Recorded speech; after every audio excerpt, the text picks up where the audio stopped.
Ganap na po ang alas 4:48 ng umaga. Good morning, Rina. Good morning, June. At kahapon nga, inabangan natin yung itong mahabang sona ni Pangulong Rodrigo Duterte. 2 hours and 6 minutes. Tapos may press conference pa. May press conference sa media. Tapos hinarap pa niya yung mga rallyista sa labas ng Batas ng Pambansa Complex, diba? Talagang, tapos sumisigaw pa yung mga rallyista. Peace talk, ibalik ang peace talk. Oo, hindi na daw niya kakausapin yung mga kaliwa. Pero mahirap yan, delikado yung ginawa niya. Lumabas ka, tapos pumunta ka doon sa grupo nila. No, hindi masyadong diba? secure Risk yung area. yun Yes, diba? tama. Bueno, magandang umaga po mga sambahay. Araw po ng Martes, 25 ng Hulyo 2017. Sa ngalan po ni Kuya Daniel Razon. Ako po si Jun Suriao. At ako naman si Rina Bellimore, Camara. Narito na po ang mga humahataw na balita. Lalaking sugatan matapos bumangga ang minamanehong motorsiklo sa isang kotse sa Maynila. Tinulungan ng UNTV News and Rescue Team. Pangulong Rodrigo Duterte inihayag ang kanyang mga bagong pangako at polisiya sa ikalawang State of the Nation address kahapon. Kampanya kontra iligal na droga, hindi ititigil ng Pangulo sa kabila ng umunoy foreign pressure. PNP walang naitalang kaguluhan sa paligid ng Batasang Pambansa sa kabila ng iba't ibang kilos protesta kontra sa sona ni Pangulong Duterte. Mga militante nakiisa umano sa mga inilatag na kasunduan sa pagsasagawa ng kanilang mga programa. Maraming mga Pilipino sa iba't ibang panig ng bansa inabangan na ang ikalawang sona ni Pangulong Duterte. Ilang ordinaryong mamamayan naniniwalang marami na ang nagbago sa Pilipinas sa ilalim ng Duterte administration. Tax Reform Package, Bangsamoro Basic Law, Anti-Terrorism Bill at Federalism, prioridad na matalakay ng Senado sa muling pagbubukas ng sesyon sa Kongreso. At ilang Wishcovery auditionees ibinahagi ang kanilang mga inspirasyon sa pag-awit at pagsusumikap sa buhay.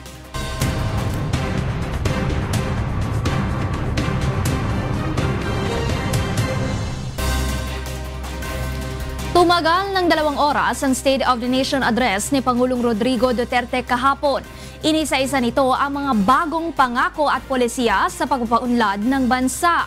Kabilang sa unang tinalakay ng Pangulo ang paninindigang hindi ititigil ang kampanya kontra iligal na droga sa kabila ng umunoy foreign pressure. Ito ang hataw na balita ni Mon Hocson. Despite international and local pressures, the fight will not stop. Hindi ititigil ni Pangulong Rodrigo Duterte ang kanyang pinasimulang war on drugs sa kabila ng patuloy na inaani nitong puna sa loob at labas ng bansa. Sa kanyang ikalawang pag-uulat sa bayan, iginiit ng Pangulo na susi sa paglago ng ekonomiya ng isang bansa kung may namamayaning kapayapaan at kaayusan dito. Kaya ganito na lamang ang kanyang pagpupursige sa war on drugs.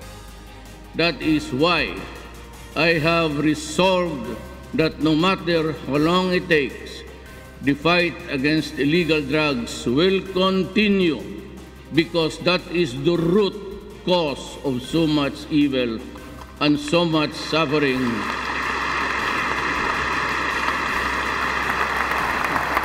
That weakens the social fabric and deters foreign investments from pouring in. The fight will be unrelenting as it will be unrelenting. Muling hinikayat ng Pangulo ang mga kumukwestiyon sa kanyang war on drugs na tumulong na lamang sa pagpapaunawa sa publiko kung gaano kasama ang iligal na droga imbis na paulit-ulit na sisihin ang mga otoridad sa mga patayang nangyayari sa bansa. Look beyond your biases, your prejudices, your ambition, your political agenda. The search for change will begin and end only when we look into ourselves and find it within. Subalit nagbitiw din ito ng hamon sa kanyang mga kritiko na makipagdebate sa kanya upang mapag-usapan ng issue tungkol sa human rights. Are you there, yung UN representative, na sinabi mo na sabok will not affect the brain? Are you here? When you criticize, stick on one topic. then you find an event where you can talk about human rights and due process. But do not talk about it at the same time when there is a carnage and you begin to blabber, talk about human rights. Mula sa Quezon City, ako si Mon Hocson, humahataw sa balita. Kaharap ang mga mamabatas na pangunahing tumututol sa implementasyon ng martial law sa Mindanao, muling ipinagtanggol ni Pangulong Rodrigo Duterte ang desisyong palawigin ito sa kanyang ikalawang SONA kahapon. Depensa ng Pangulo, ito ang nakikita niyang pinakamabilis na paraan upang masawata ang nangyayaring rebelyon sa rehiyon. Ito ang hataw na balita ni Victor Cozare. Kasabay ng kanyang ikalawang pag-uulat sa bayan, sinamantala ni Pangulong Rodrigo Duterte ang pagkakataon upang ipaliwanag kung bakit siya nagdeklara ng martial law sa buong Mindanao.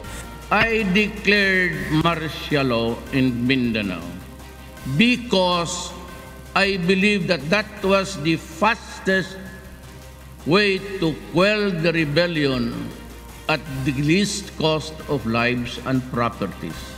Gate ng Pangulo, sa pamamagitan ng martial law, may sapat na kapangyarihan ang pamahalaan upang mapigilan ang pagtakas ng mga rebelde na maaaring magpanggap na mga sibilyan at muling mag-ipon-ipon upang labanan ang Estado. Paraan din niya ito upang huwag maikalat ang isang maling ideolohiya. Martial law and the suspension of the writ of habeas corpus enable the military to arrest, detain, and question suspected members and sympathizers of rebellion, similar to what happened to the parents of the Maote brothers. If it is not acceptable to the normal of civilian conduct, then I am sorry, because I am not fighting a civilian war. I am stopping violence and rebellion. Iginit nito na hindi lang sa Marawi may rebelyon, kundi maging sa ibang bahagi ng Mindanao. Kasabay nito nanawagan ang punong ehekutibo ng pagtutulungan para makabangon ang mga residente ng Marawi City. Nangako naman ang Pangulo ng patuloy na suporta sa mga pulis at sundalo na lumalaban para sa bayan. And in recognition of their valor, we have crafted a program to provide them comprehensive social assistance, including financial, should they meet harm in the performance of their duty.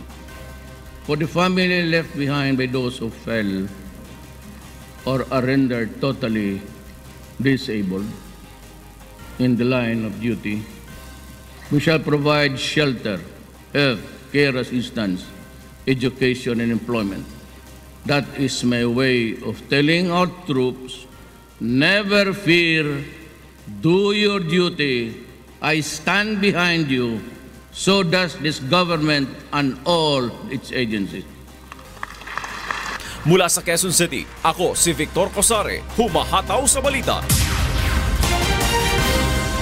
Hinarap ni Pangulong Rodrigo Duterte ang mga rallyista sa labas ng Batasang Pambansa Complex pagkatapos ng kanyang State of the Nation address. Subalit hindi nagkasundo mga ito sa isyong kanilang pinaglalaban. Ito ang hataw na balita ni Grace Case. Matapos ang 2 oras na ulat sa bayan ni Pangulong Rodrigo Duterte, agad nitong hinarap ang mga rallyista sa labas ng Batasang Pambansa. Sa harap ng mga nagpoprotesta, nagpaliwanag ang Pangulo kung bakit ipinatigil niya ang pakikipag-usap sa komunistang grupo. Kasi ako gusto patayin. Hindi sino kausap ninyo? Sabihin ko, may representante kayo, nandyan na kayo, in-appoint ko na, nandyan na sa loob. Ano ba gusto ninyo? Ginagawa ko ng magawa. Bakit ko ituloy ang peace talks, yan ang gusto ninyo? Yes, sir! Yes, sir! Eh, siyempre, inambos ninyo ako. Anong gusto mo? Oh, paano kayo mag-peace talks kung napatay ako? Subalit hindi tinanggap ng mga rallyista ang paliwanag ng Pangulo. Sa halip, sabay-sabay na sumigaw na ipagpatuloy ang peace talks.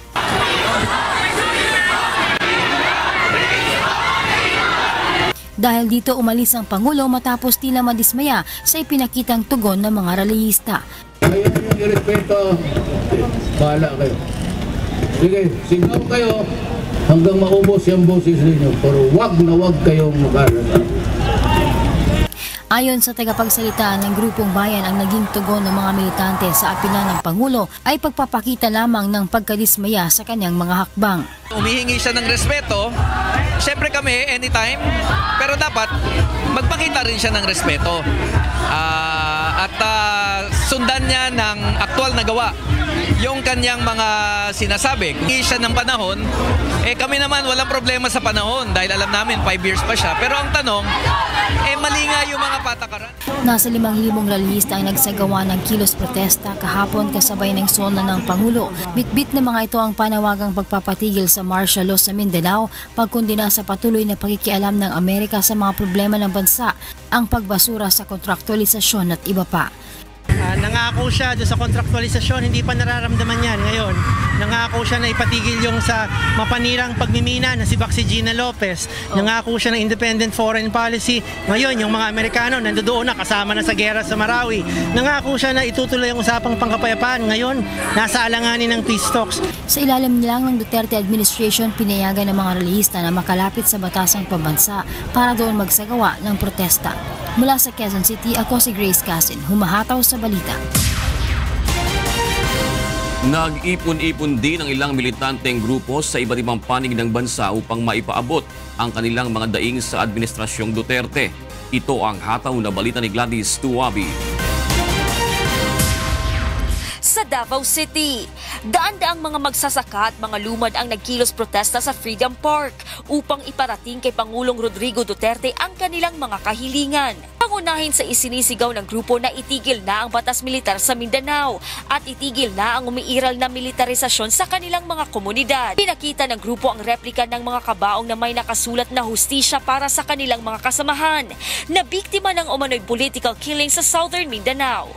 Sa Leyte, sumugod ang halos 300 rallyista mula Community of Yolanda Survivors and Partners o CYSP sa National Housing Authority sa Sagkahan, Tacloban City. Inirereklamo nito ang pabahay na substandard di umano ang pagkakagawa ng NHA.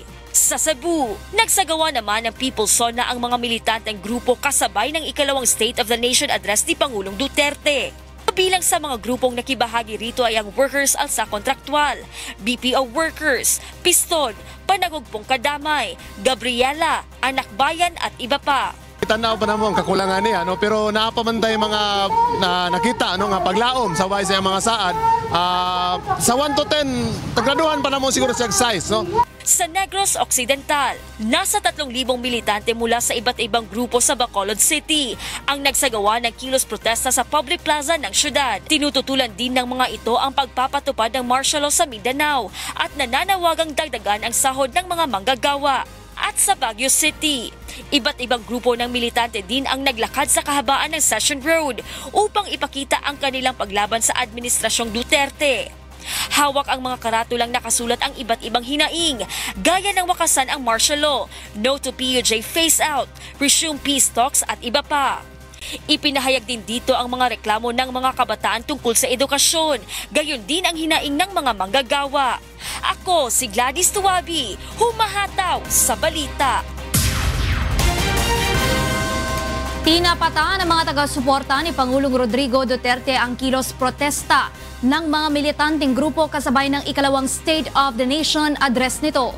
Ito ang hataw na balita ni Rajel Adora. Tinatayang umaabot ng 5,000 tao ang nakiisa sa Pro-Duterte rally na pinangunahan ng grupong Kilosang Pagbabago, grupo ng mga jeepney drivers, mga representative mula sa iba't ibang lugar sa bansa at ilang celebrities. Paliwanag ng mga ito, hindi sila binayaran at kusang sumama sa rally para sumuporta at magpasalamat sa Pangulo. Ito aming pagsusuporta, nakikita namin dahil maganda ang pamamalakad sa ngayon ng ating Pangulong si Rodrigo Roa Duterte. Kakaroon ng boses yung mga transport cooperative. Maraming salamat at naging presidente ka ng bansa at naniniwala kami na ito na yung pagkakataon para magkaroon ng boses ang aming sektor at umangat ang aming kabuhayan. Nang magsimula na sa kanyang sona ang Pangulo, umupo ang mga ito sa kalsada habang nakikinig. Ang ilan sa kanila nag-video gamit ang kanilang mga cellphone. Di naman maiwasan ng ibang mapapalakpak kapag natutuwa sa sinasabi ng Pangulo sa kanyang talumpati. Rajel Adora, humahataw sa balita. Ikinatuwa ng Philippine National Police ang pagtupad sa kasunduan ng mga militanteng grupo upang maidaos ng maayos at payapa ang ikalawang State of the Nation Address ni Pangulong Rodrigo Duterte. Hindi na nagpilit pang umalis ang mga ralista sa tinakdang lugar kung saan lamang sila dapat magsagawa ng kanilang programa. Hindi rin nagkaroon ng gulo sa pagitan ng mga anti- at pro-Duterte rallyist. Nag-observe din sila ng agreement natin. Na hanggang dyan sila, hanggang dyan lang. Final na yan dyan final. Pag lumampas dyan, hindi na maganda. Batay sa assessment ng PNP, generally peaceful ang pagdaraos ng ikalawang SONA ng Pangulong Duterte. Karamihan naman sa mga ordinaryong mamamayang nanood sa SONA ni Pangulong Rodrigo Duterte ay naniniwalang marami na ang nagbago simula nang siya ay umupo sa pwesto. Ito ang hataw na balita ni Aiko Miguel. Tinutukan ng maraming mga Pilipino ang ikalawang State of the Nation Address ni Pangulong Rodrigo Duterte. Kabilang narito ang mga tricycle driver, mga tindera at mga ordinaryong empleyado. Naniniwala ang mga ito na malaki na ang nagbago sa bansa. Simula nang umupo si Pangulong Duterte dahil sila mismo ay nakaramdam nito. Gaya na lamang ni Mang Rogelio Ago na mahigit 20 taon na sa pamamasada ng tricycle. Marami na pagbabago sa tulad ng droga at saka sa mga opisina, sa mga government offices. Yung paglakad ko, yung sa lisensya lang, sa pagka-driver. Sandali lang, hindi ka na problema, hindi kaya dati nga. At kung sa abutan ka ng siyam-siyam.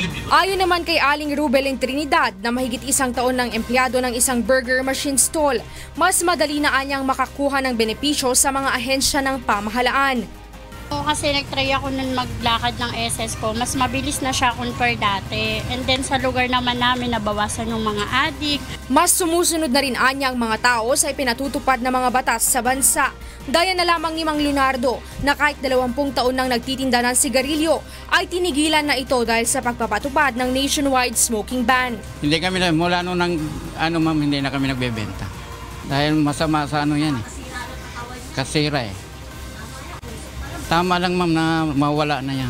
Si Mang George Granville, isang pro-Duterte, nabawasan ang pangamba dahil nawala na anya ang mga tambay sa kanilang lugar, maging ang mga pinaghihinalaang adik. Maaga na rin umanong umuuwi ang mga kabataan sa kanilang lugar dahil sa maigpit na pagpapatupad ng curfew hours ng LGU. Dahil sabi niya nga, tuloy-tuloy ang laban sa droga.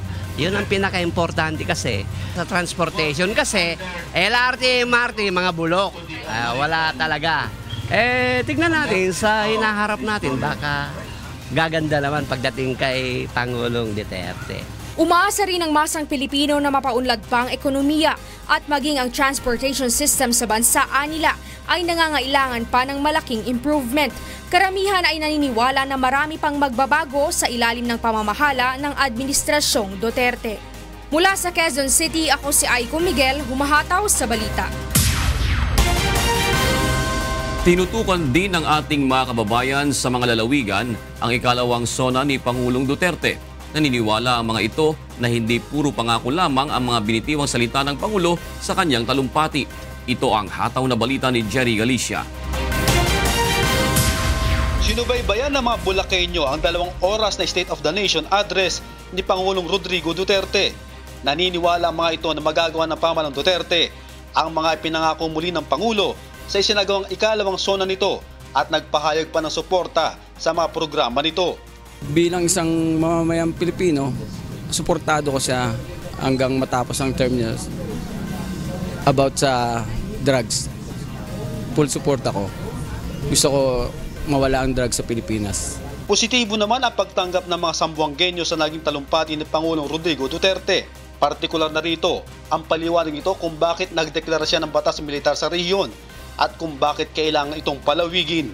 Naintindihan din nila ang kampanya ng Administrasyong Duterte kontra illegal na droga, bagaman umani ito ng iba't ibang batikos maging sa ibang bansa. Maganda pakinggan kasi mabait ang presidente. Opo. Yan lang, marami pa siyang plano sa future natin, lahat. Naniniwala naman ang ilang mga Dabawenyo na hindi puro pangako lamang ang mabinitiwang salita ni Pangulong Rodrigo Duterte sa kanyang ikalawang SONA. Anila, simula pa lang maupo ang Pangulong Duterte, ay malaking pagbabago na ang nangyari sa bansa. Isang halimbawa umano nito ang patuloy na pagpasok ng mga namumuo na sa Davao City sa kabila ng umiiral na martial law. Si Digong Duterte sa iyang suna karon, nakita nako nga sa iyang isa ka tuig nga pagserbisyo bilang presidente sa Pilipinas, dako na siya agi. Ikumpara sa mga nanglabay nga mga presidente sa Pilipinas, layo ang ilahang agwat. Daghang kong nakita nito nga itong mga dati niyang ipang saad na natuman gyud pareha panalitan sa pagsugpo niya sa illegal drugs. So daghan kay mga accomplishment nga nabuhat. Daghang mga big time mga drug lords nga nadakpan. Kasama ang Provincial News Team sa iba't ibang panig ng bansa, ako si Jerry Galicia, umahataw sa balita.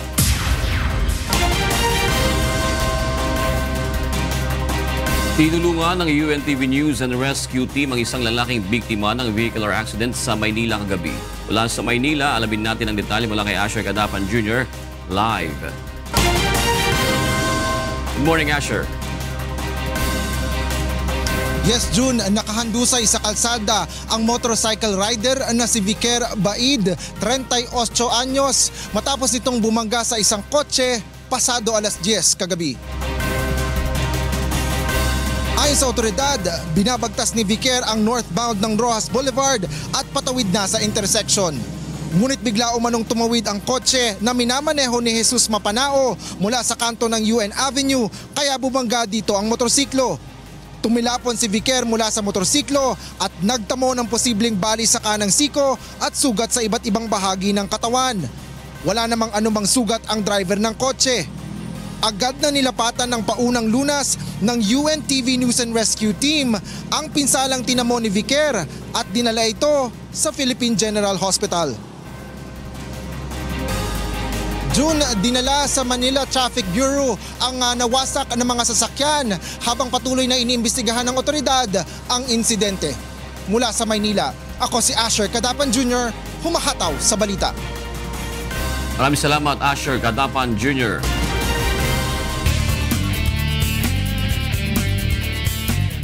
Arestado ang 16 na mga drug personality sa buy-bus operation ng mga polis sa Barangay San Roque, Quezon City kagabi. Makakausap natin sa linya ng telepono si Reynante Ponte. Yes, Reynante. Yes, Rina, nagkumpulan nga sa presinto ng Quezon City Police District Station 2 ang nasa 16 na nahuli sa buy-bus operation sa Quezon City pasado alas 10 kagabi. Silang lahat ay nahuli sa buy-bus operation at naaktuhan na gumagamit ng iligal na droga sa isa umanong Shabu Tiangge sa Barangay San Roque. Kabilang sa naaresto ang may-ari umano na lugar na si Judy Ibahan alias Boy at Erwin Castro na turutanggi na hindi nagtutulak ngunit gumagamit lang ng bawal na gamot. Ang iba naman Rina ay inami na drug addict at nahihikayat ng kanilang mga barkada kaya gumagamit ng droga. Ayon sa mga operatiba ng Station Drug Enforcement Unit, may sumadya sa kanilang himpilan na concerned citizen na nagsumbong na talamak ang paggamit ng iligal na droga sa Barangay San Roque kaya't nagsagawa sila ng operasyon. Nahulihan na sila nagpapatsesyon pagbukas ng pinto. Bali, kwarto-kwarto sila puro barong-barong Nakumpiska sa mga suspect ang mga suspected shabu, drug paraphernalia, cellphones, IDs at buy-bus money. Dagdag pa ng pulisya, wala ang mga naaresto sa listahan ng mga sumurender sa Oplan Tukhang. Yan muna ang update mula sa Quezon City. Ako si Reynante Ponte, humahataw sa balita. Maraming salamat sa iyo, Reynante Ponte. Patay ang isang hinihinalang drug pusher matapos makipagbarilan sa mga pulis sa isang anti-drug operation sa Caloocan City pasado alas 11 kagabi. Mula sa Caloocan City, may ulat si Rajel Adora live. Magandang umaga, Rajel. Yes, June, isang report ang natanggap ng Caloocan Police District tungkol sa bentahan ng iligal na droga sa Barangay 176, Caloocan City. Agad rumisponde ang Drug Enforcement Unit ng Police Community Precinct 3 upang kumpirmahin ang report. Ngunit nang makatunog ang mga suspect sa operasyon ay pinaputukan na ng baril ang mga pulis. Agad namang gumanti ng putok ang mga otoridad. Dead on the spot si Gasper Palacio, 28 anyos, habang nakatakas ang mga kasamahan nito. Matagal na umanong nakakatanggap ang pulisya ng ulat na lantaran ang bentahan ng shabu sa kanilang lugar. Pagad, natsambahan namin. Talagang sa bungad pa lang namutok na. All the way kasi yung baril natin, mga 5 rounders na hanggang inabot siya dun sa dulo. Kipagputukan sa amin. Matagal na umanong nasa watchlist si Palacio at nakasama na rin sa oplantokhang ng PNP, ngunit di pa rin nagbago. Ang grupo umano ni Palacio ang hinihinalang nasa likod ng mga insidente ng hold-up at karnap sa kanilang lugar. Na-recover sa suspect ang 9mm na baril, ilang sachet ng shabu at drug paraphernalia.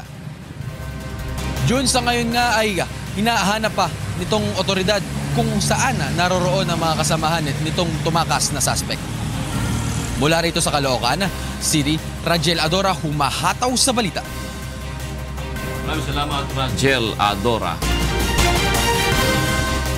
Sa detalye po ng mga balita, nanindigan si Pangulong Rodrigo Duterte na isa sa pagtutuunan ng pansin ng kanyang administrasyon ang pangangalaga sa kalikasan. Kasabay nito, muling binalaan ng Pangulo ang mga mining company. Ito ang hataw na balita ni Victor Cozare. Bukod sa rebelyon, isa sa nakikitang banta ng Pangulo sa bansa ang climate change. Kaya ayon sa punong ehekutibo, bahagi sa direksyong tatahakin ng kanyang administrasyon ang pagprotekta sa kalikasan. The protection of the environment must be made a priority ahead of mining and all other activities that adversely affect one way or the other. And this policy is non-negotiable. Kaugnay nito, binalaan ng Pangulo ang mga mining companies na ang operasyon ay nakasisira sa mga watershed, kagubatan at aquatic resources. Ayon sa Presidente, responsibilidad ng mga minahan ang paglilinis, rehabilitasyon at pagsasaayos sa mga lugar na nasira ng kanilang operasyon, pati na ang pagbibigay suporta sa mga komunidad na apektado ang kalusugan at kabuhayan dahil sa mining. You have to come up with a substitute, either spent to restore the virginity of their source, or I will tax you to death.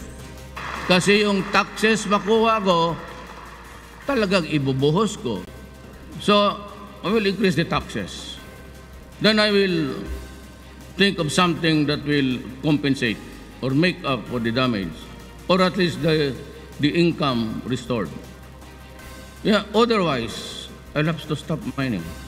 Ayon sa Pangulo, kung tutuusin, nasa 70 bilyong piso lang sa isang taon ang nakukuha ng Pilipinas mula sa mga mining operation, kumpara sa laki naman ang kinikita ng naturang mga kumpanya. Kasabay nito, binalaan ng Presidente ang mga mining companies na ideklara ang totoo nilang kita at magbayad ng tamang buwis sa pamahalaan. Believe me, your failure to do so will be your undoing and eventual ruin. Hindi na ako makatakbo, matanda na ako. I don't think I'll even survive the 5 years. Pero pagka sinabi ko, upakan talaga kita. Nanawagan naman si Pangulong Duterte sa mga local government units na may jurisdiction sa mga mining operations na i-monitor ng mabuti ang mga ito. Mula sa Quezon City, ako si Victor Cosare, humahataw sa balita. Sa kanyang ikalawang SONA kahapon, muling sinabi ni Pangulong Rodrigo Duterte na hindi na itutuloy ang usapang pangkapayapaan sa komunistang grupo. Ngunit iba naman ang ipinahiwatig ng kanyang pahayag sa harap ng mga rallyista kagabi, kaya naman maging ang Legal Counsel ng National Democratic Front Peace Panel ay nalilito na sa paiba-ibang pahayag ng punong ehekutibo. Ito ang hataw na balita ni Roderick Mendoza. Naguguluhan na mismong mga abogado ng NDF Peace Panel sa pabago-bagong pahayag ni Pangulong Rodrigo Duterte sa estado ng usapang pangkapayapaan sa rebeldeng grupo. Matapos sabihing sarado na ang peace talks, tilaan niya nagbubukas ng panibagong pinto ang Pangulo sa pagharap nito sa mga rallyista matapos ang kanyang SONA. Pagdating naman dito, medyo parang may bulabok, no? O o siwang ng pagbukas na pwede pa mag-usap. Pero gayon pa man, panghawakan natin yung pinakahuli niyang salita. Sa kanyang press con matapos harapin ang mga rallyista, muling sinabi ng Pangulo na pinatitigilan niya ang negosasyon. Iba rin ito sa kanyang binabanggit sa kanyang SONA kahapon. But believe me, it will not be for want of trying. And I will persist in our goal of attaining peace to the last day of this administration and maybe even beyond, although in a different capacity. Ilang beses na ring pinatigil at kalaunan ay ipinagpatuloy ang usapang pangkapayapaan sa mga rebeldeng komunista. Tingnan natin sa mga susunod na mga kasi magpapaabot naman sila sa aming mga kliyente kung... Mula sa Quezon City, ako si Roderick Mendoza, humahataw sa balita. Matapos magsalita sa harap ng mga rallyista, nagsagawa naman ng press conference si Pangulong Rodrigo Duterte. Dito niya sinabi na tuluyan na niyang tinatapos ang usapang pangkapayapaan sa Communist Party of the Philippines. Kasunod dito, binalaan ng Pangulo ang mga rebeldeng komunista na bubombahin ang mga paralang nagtuturo ng rebelyon sa mga kabataan. Ito ang hataw na balita ni Rosalie Coz. Ni Pangulong Rodrigo Duterte ang mga lumad na umuokupa umano sa mga paaralang pinatatakbo ng mga rebeldeng komunista. Ginagamit anya ang mga school na ito upang turuang maghimagsik ang mga kabataan laban sa pamahalaan. Talagang babombahan ko yung mga lahat ng ano ninyo. Because you're operating illegally and you are teaching the children to rebel against government. May kalukuhan kayo, mas lalo na ako. Ginawa ng Pangulo ang pahayag sa isang press conference matapos ang kanyang State of the Nation address sa Batasang Pambansa kagabi. Nilinaw din ni Pangulong Duterte na tuluyan na nitong tinatapos ang usapang pangkapayapaan sa mga makakaliwang grupo. So if you don't want me to talk to me, I do not want to talk to you, and I do not want you. So ayaw ninyong makipag-usap, mas lalo na ako. If you want to call off the talks, it will be welcome. At let the war which you started 50 years ago continue for another 50 years. That is my suggestion.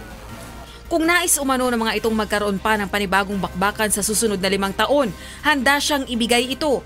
Kaya pinalalakas din ang pamahalaan ng puwersa ng mga pulis at sundalo at balak magdagdag ng 30 hanggang 40,000 mga tauhan. Bibili rin anya siya ng high-altitude planes at drones pang surveillance kontra mga kaliwang grupo. Nagbabala rin siya sa Commission on Human Rights at Office of the Ombudsman na nagbabalak imbestigahan ng pulisya at militar dahil sa mas matinding pagtugis sa rebeldeng grupo. Although the Ombudsman is to check on government, but if you fail to address also the atrocities of the other side so that you can get the truth and the whole story, then do not investigate my army and police. Mula sa Quezon City, ako si Rosalie Coz, humahataw sa balita. Bago matapos ang press conference ng Pangulo sa House of Representatives, tinukoy nito kung bakit niya pinakansela ang peace talk sa komunistang grupo. Nagbabalik sa kanyang hataw na balita, si Rosalie Coz. And ang importante lang doon is for the left to realize that they cannot have their cake and eat it too. You cannot ambush me and then ask me to talk to you. Kung patay na ako, sinong kausapin mo? Crazy guys. Ito ang closing line ni Pangulong Rodrigo Duterte sa ipinatawag na press conference sa Batasang Pambansa pagkatapos ng kanyang SONA kagabi. Isinumbat ng Pangulo ang pananambang na ginawa ng rebeldeng komunista sa kanyang grupo. Matatanda ang tinambangan ng NPA ang mga tauhan ng Presidential Security Group sa Arakan, North Cotabato noong nakalipas na linggo. Ganito rin ang isinumbat ng punong ehekutibo nang makaharap niya ang mga militanteng grupo. Ginagawa ko ng magawa mo, pati yung korpoy ko, inaambos. Pati ako gusto patayin. Di sino kausap ninyo? Nabadan nyo nandoon ako? Tapos sabi, Duterte, mag-uusap tayo, magiging kayo ng bayan ng isang araw. Tapos pag-uwi ko, paglipad ako ng Marawi, ambusin ninyo ako. Yan ang mahirap. Bukod dito, tinuligsa rin nito ang founder ng Communist Party of the Philippines na si Jose Maria Sison. Anya, inaabuso lamang nito ang Norwegian government. Una nang inihayag ng punong ehekutibo sa kanyang sona na may colon cancer si Sison. Umuwi ka na, marami ng gasto sa iyo yung Norway. Sige, bayad ng ospital mo, libre ka, you are there at the courtesy. Do not abuse their charity. Dala ka ng pera, tumanda ka sa labas, tapos you're waging a revolution, ang namamatay yung mga luma dito. Pati ang mga rallyista, di nakalampas sa pagpuna ng Pangulo. Tingnan mga bata dyan na kala naman ito mga sila yung they can change the country by shouting there until kingdom come. Nabi ko na sila, galing na ako dyan. Maniwala kayo, walang mangyari. It ain't that way in this universe, in this world. Pagsayangan lang ninyong pagod ninyo dyan. Do it the way it is now because ito ang gusto ng tao. Sigaw-sigaw kayo dyan. Mula sa Quezon City, ako si Rosalico, Zumahataw sa Balita. Patuloy na itutulak ni Pangulong Rodrigo Duterte ang independent foreign policy ng administrasyon kasabay ng pagpapalakas ng relasyon ng Pilipinas sa mga kalapit na bansa. Inihayag rin ng Pangulo na nagpapatuloy pa rin ang dialogo ng Pilipinas at China upang marisolba ang usapin sa West Philippine Sea. Ito ang hataw na balita ni Nel Maribuhok. Muling binigyan diin ni Pangulong Rodrigo Duterte sa kanyang ikalawang State of the Nation Address ang patuloy na pagsusulong ng independent foreign policy ng kanyang administrasyon. Ayon sa Pangulo, itutuloy niya ang magandang relasyon sa ibang bansa, partikular sa mga miyembro ng Association of Southeast Asian Nations o ASEAN. Hawak ng Pilipinas ang chairmanship ng ASEAN ngayong taon na para sa Pangulo ay isang magandang oportunidad upang maisulong ang interes ng bansa. We have embarked on various initiatives to advance our national interests in the global community. We pursue good relations with all nations anchored on an independent foreign policy. Naging bahagi rin ng sona ni Pangulong Duterte ang usapin sa West Philippine Sea sa China. We have cultivated warmer relations with China through bilateral dialogues and other mechanisms leading to easing of tensions between the two countries and improved negotiating environment on the West Philippine Sea. Ayon pa sa Pangulo, tatalakayin niya ang usapin sa West Philippine Sea sa tamang panahon. The West Philippine Sea issue and federalism are matters that we have to tackle sooner or later. Hati naman ang reaksyon ng ilang mambabatas sa mga inilatag na pulisiya ng Pangulo. Pero yung mga ibang bagay na nabanggit niya, gaya ng dagdag na tulong sa ating AFP, pagtutok sa government efficiency, pagpasa ng National Land Use Act, bagong mga patakaran sa mining. In fairness, no, natuwa naman po kami sa minorya na nabanggit yung mga bagay na ito. So parang all sound and fury signifying nothing, wala pong malinaw na strategic directions ng pamamahala ang nailatag ni Presidente. Mula sa Quezon City, ako si Nel Maribuhok, humahataw sa balita. Iba't ibang mga bagong proyekto naman sa sektor ng transportasyon ang inaasahang maipatatayo sa mga susunod pang taon ng pamamahala ng Duterte administration. Ito ang hataw na balita ni Jo Anano. 15 dagdag na biyahe ng mga Ro-Ro vessel, modernisasyon ng mga pantalan sa Iloilo, General Santos, Cagayan de Oro at Zamboanga City, mga road widening projects at pagsasaayos ng air traffic system sa mga paliparan upang maresolba ang pagkadelay ng mga flight. Ilan lamang ang mga ito sa mga bagong proyekto sa sektor ng transportasyon na ipinangako ni Pangulong Rodrigo Duterte sa kanyang ikalawang sona kahapon. Ayon pa sa Pangulo, kahit walang suporta mula sa Kongreso para maisaayos ang matinding problema sa trapiko, nangako naman umano ng suportang pinansyal ang China para dito. Alam mo, si Ma'am Grace, you're pushing for, we needed money and we tried to get your help to raise money. Ayaw naman ibigay. Hanggang ngayon, andiyan pa yung EDSA. Since I could not get any funding, I traveled to China and make friends with them. The ambassador, Ambassador Zhao, thank you for the help. And as a matter of fact, willing, said, if your Congress has no money, we will give you the money. Muli ring inatasan ng Pangulo ang MMDA at mga lokal na pamahalaan na mas paigtingin pa ang pagsasagawa ng mga clearing operations upang maialis ang lahat ng mga nakasasagabal sa major thoroughfare sa Metro Manila. Pinagbawalan na rin ng Pangulo ang mga miyembro ng kanyang gabinete na gumamit ng protocol license plates.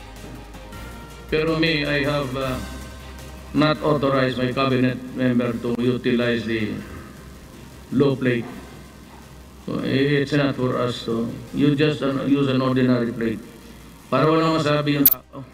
Samantala, binatikos naman ng Grupong Bayan Muna ang naging pahayag ng Pangulo ukol sa mga gagawing proyekto sa transportasyon. Ayon sa grupo, tila hindi pa rin napagtutuunan ng Pangulo ang pagkakaroon ng maayos na sistema sa public transportation na siya umanong tunay na kailangan ng mga Pilipino. Pangako lang lahat ito, no? Gusto nating ma-reflect into policy and actual programs, no? EDSA ay nightmare pa rin natin dito sa Metro Manila. Malaking problema pa rin ng MRT and LRT, no? Mula sa Quezon City, ako si Joe Anano, humahataw sa balita. Hiniling naman ng Pangulo sa Kongreso ang agarang pagpapasa ng ilang panukalang batas naman na isinusulong ng Administrasyon Duterte. Kabilang narito ang pagbabalik ng death penalty sa ating bansa. Ito ang hataw na balita ni Joyce Balancio. Buo ang pasya ni President Rodrigo Duterte na ituloy ang war on drugs na administrasyon at kaugnay ng kampanyang ito na kanyang pinasimulan, hiniling ng Pangulo sa Kongreso na ipasa ang batas para maibalik ang parusang kamatayan sa bansa. There is still so much to be desired, and if we are to completely eradicate the menace of illegal drugs, criminality, and corruption, we must do it. I therefore ask Congress to act on all pending legislations to reimpose death penalty on the heinous crimes, especially in the trafficking of illegal drugs. Sa House of Representatives, pasado na sa third at final reading ang death penalty bill, pero napurnada ito sa Senado dahil lalabagin umano ng panukala ang ilang pinasok na international agreements ng bansa. Ayon sa anti-death penalty advocate na si Congressman Edsel Lagman, dapat itigil na ang drug war ng Duterte administration. Bloody war against the drug menace has resulted to more than 8,000 victims of extrajudicial killings. That is a violation of basic human rights, which the state is mandated to protect and fulfill. Maliban sa death penalty, hiniling rin ng Pangulo sa Kongreso ang agarang pagpasa ng tax reform package. Pinasalamatan ng Pangulo ang Kamara dahil naipasa nila sa third at final reading ang tax reform bago matapos ang first regular session. Kaugnay nito, hiniling naman ng Pangulo sa Senado na ipasa rin ang panukala sa lalong madaling panahon upang maramdaman agad ang mga benepisyo nito. I call on the Senate to support my tax reform in full and to pass it without haste. Ayaw mo nagpakpak. Wala, pati si wala. They are not clapping, so maybe si Angara ayaw rin mag-clap. Tuto naman si Senator Grace Poe sa utos ng Pangulo dahil anya malaki ang epekto ng tax reform bill lalo na sa mga mahihirap. Hindi lamang yung mga sumasakay ng sasakyan, pati yung delivery, pati yung mga produkto natin na inaangkat, lahat yan apektado, lahat tayo ay maapektuhan yan. So, hindi basta-basta yan. Pagdating kunyari sa pagtatax ng mga ibang pagkain, sugary drinks, di ba? Siyempre isipin mo muna, ito ba'y talaga makakabuti? Ipinag-utos rin ng Pangulo sa Department of Finance at Bureau of Internal Revenue na doblehin nito ang kanilang effort para mahuli ang tax evaders. Mula sa House of Representatives, ako si Joyce Balancio, humahataw sa balita.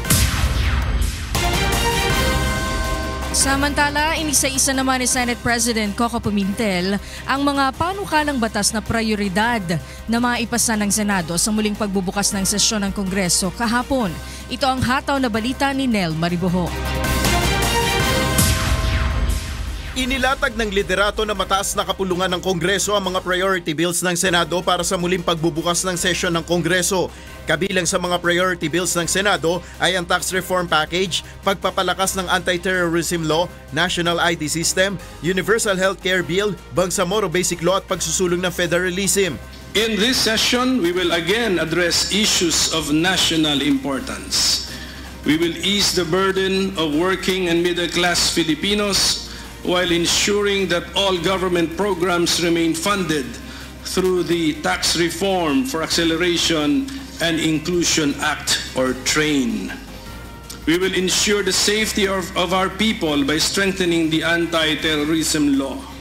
Naunawa naman ng ilang kalyadong senador ng administrasyon kung bakit hindi nabanggitan tungkol sa priority list ang pagbabalik ng parusang kamatayan. Aside from death penalty, marami kasing priority na mga bills na kailangan nating fokusan dahil yung mga priority bills ay nakakatulong sa ekonomiya ng bansa. Tiniyak naman ng Senate Minority Bloc na patuloy nilang bubusisiin ang ilang kontrobersyal na panukalang batas.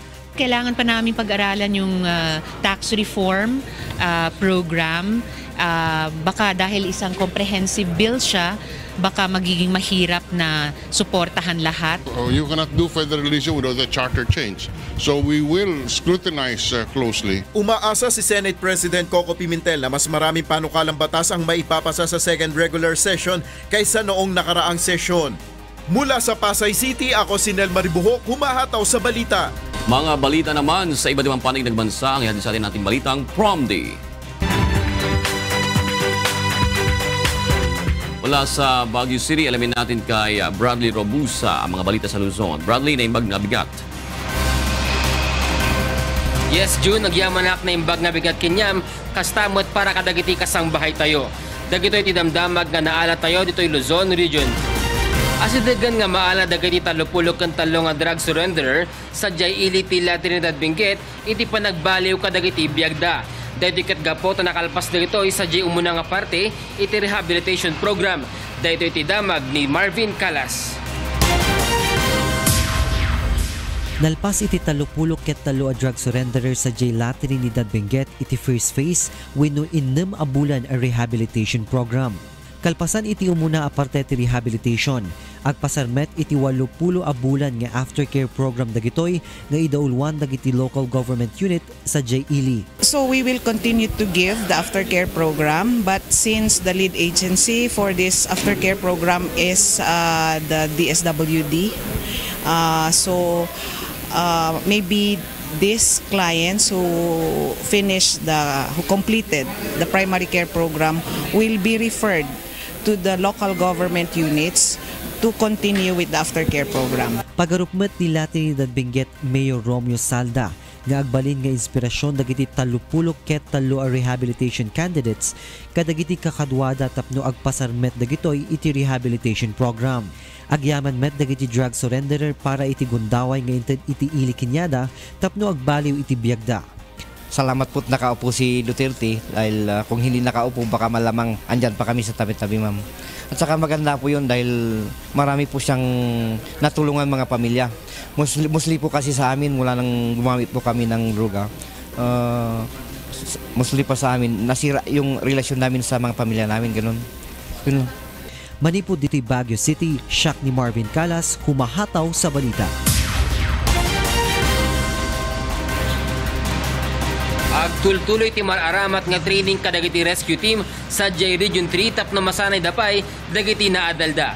Dahito iti hataw nga balita ni Brian Lacanlale.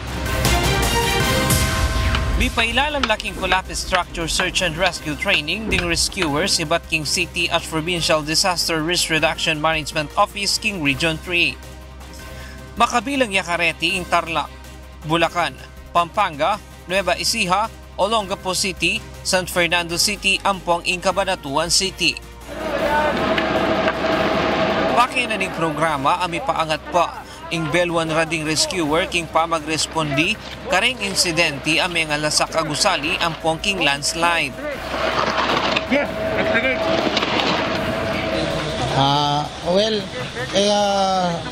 With regards dun sa response, sa emergency response, itong CSSR, isa lang tong component sa malaking posibleng disaster management. So, bukod dito sa CSSR course na to, maraming mga disaster management courses at saka mga emergency response training course na kinoconduct sa pangunguna ng NDRRMC, sa mga opisina nila sa mga rig. Nituro Karela ing gustong paralan manibat king pamanalakad CSSR team, basic search and rescue techniques, pamangamit tools, equipment ampong accessories, sorting method, lifting and stabilizing heavy load at pre-hospital care. Ito nga, part of that, capacitating the responders sa bawat region, ito ay magandang simulain dahil yung mga local government units ay nagkumpul-kumpul para sasali sa training na to, which is very important. Atlong pulot anam lading mayari, king mumunang batch rading mekayari king rescue training at mapalyaring metukenya pa iti karing daratang abulan. Ibat king Tarlac, ako Brian Lacanlale, hahataw king balita.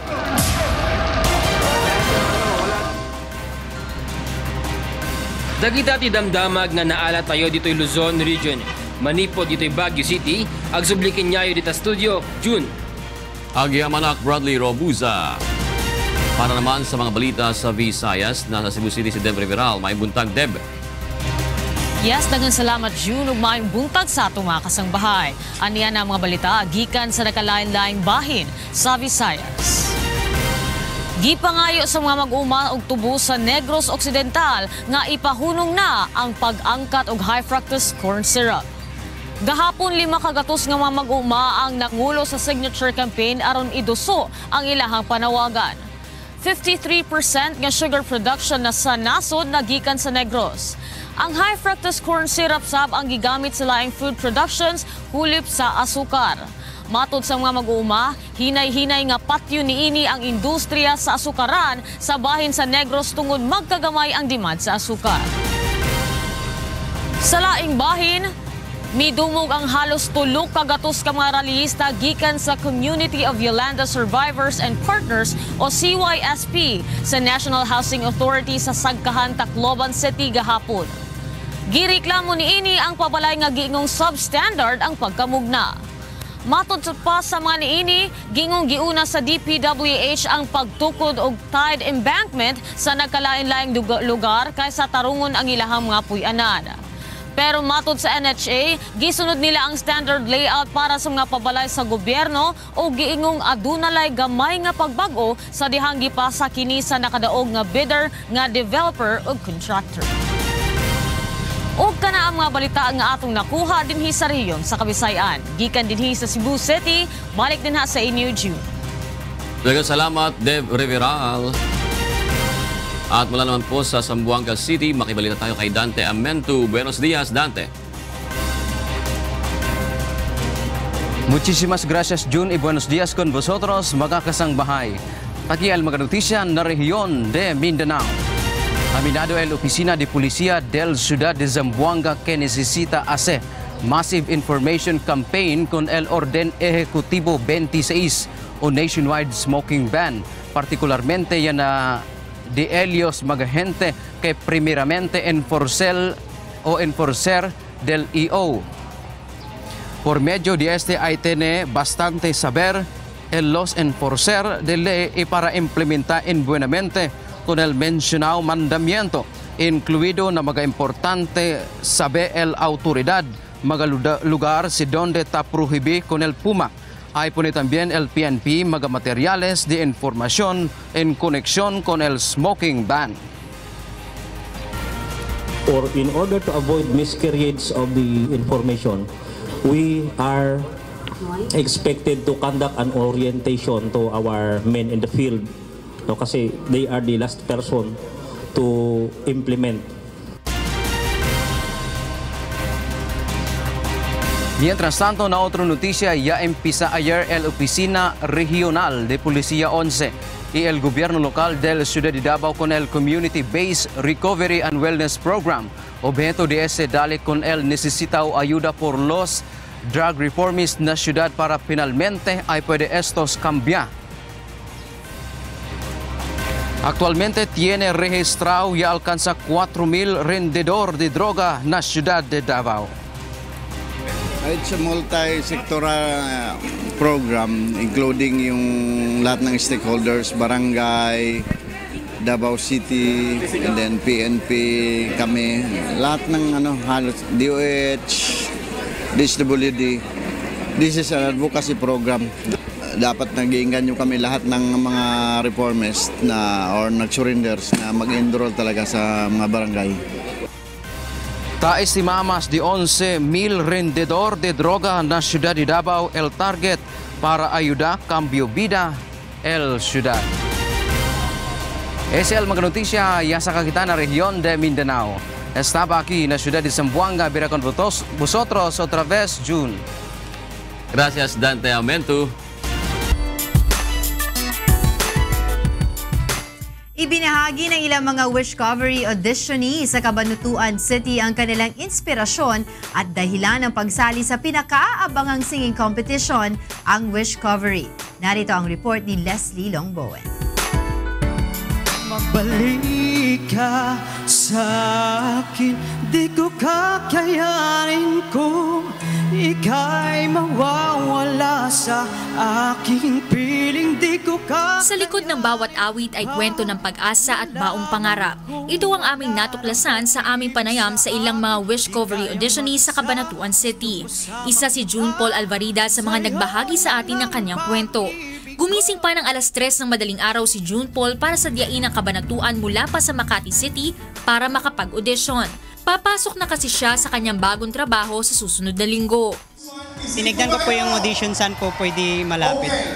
Sa Maynila, sa 31 pa po yung audition ngayong time may chance po ako mag-audition. Kaya pumunta po dito nagbabakasali sa Cabanatuan City.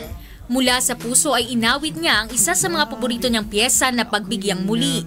Ilang beses nang nabigo si June Paul ngunit hanggang ngayon ay umaasa pa rin siyang mapagbibigyan sa kanyang pangarap na maging singer dahil sa isang mahalagang tao. Continuous lang ako kahit marami nagsasabi na wala pangit na ganun. Maraming nagda-down sa akin pero positive lang po para sa mama ko po, para matulungan po yung mama ko. Sa 7 magkakapatid, si June Paul lamang ang inaasahan ng kanyang ina dahil may mga pamilya na at huminto na sa pag-aaral ang iba niyang mga kapatid. Kung papalaring manalo, nais ni June Paul na patigilin na ang kanyang ina sa pamamasukan bilang katulong. Buong loob ding ipinakita sa madla ni Philip Pajarillo ang kanyang talento.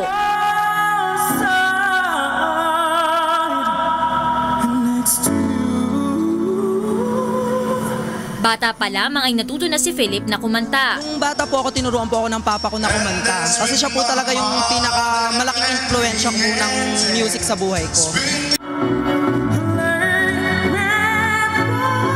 Mas masaya sana siya kung makikita ang kanyang inspirasyon habang umaawit. Ganun pa man, nangako siyang ipagpapatuloy pa rin ang pangarap ng kanyang pumanaw na ama para sa kanya.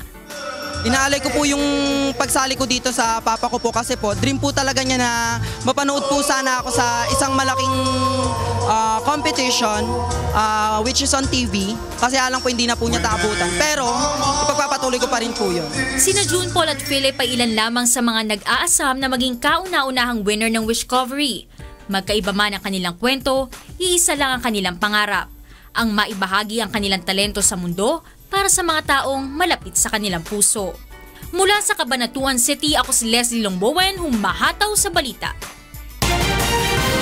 Ay, dagdag ko lang from Makati City to Cabanatuan. Talaga naman ang determinasyon para makasali sa Wishcovery. Ikaw, ano kaya ang kwento mo? Marami mga kabiguan, di ba?